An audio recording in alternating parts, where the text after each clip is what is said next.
Recently, Friedrich Hayek's classic, The Road to Serfdom, a warning against the dangers of excessive state control, was the #1 bestseller on Amazon. At the same time, the foundation of much modern economics and capitalism, Adam Smith's The Wealth of Nations, languished around a rank of 10,000. It is a telling reflection of the uncertain times we are in that precisely when confidence in free markets is at its all-time low, skepticism about the ability of governments and regulation to do any better is at its peak.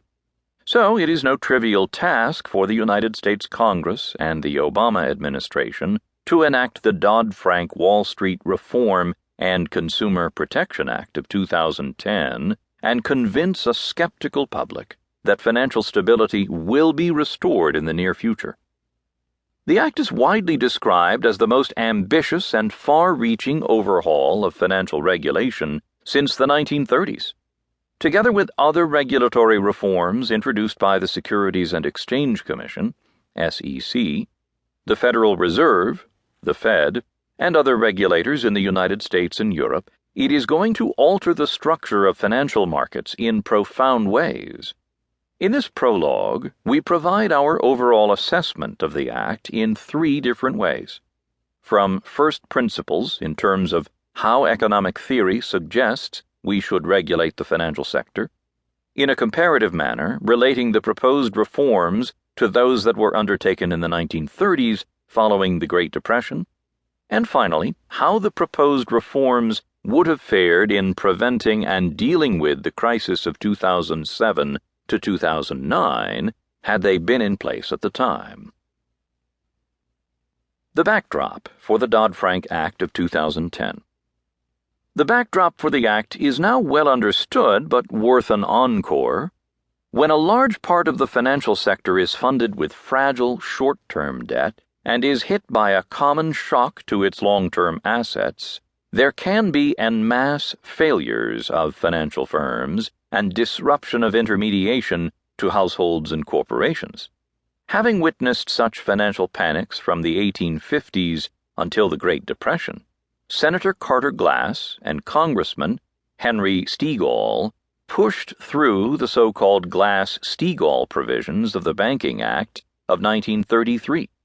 They put in place the Federal Deposit Insurance Corporation, FDIC, to prevent retail bank runs and to provide an orderly resolution of troubled depository institutions, banks, before they failed.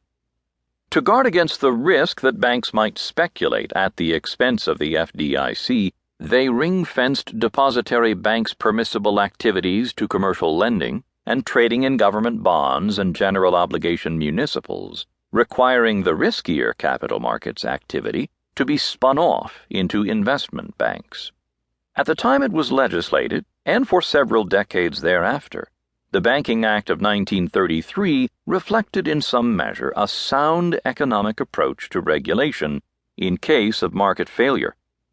Identify the market failure, or in other words, why the collective outcome of individual economic agents and institutions does not lead to socially efficient outcomes, which in this case reflected the financial fragility induced by depositor runs. Address the market failure through a government intervention, in this case by insuring retail depositors against losses. Recognize and contain the direct costs of intervention as well as the indirect costs due to moral hazard arising from the intervention.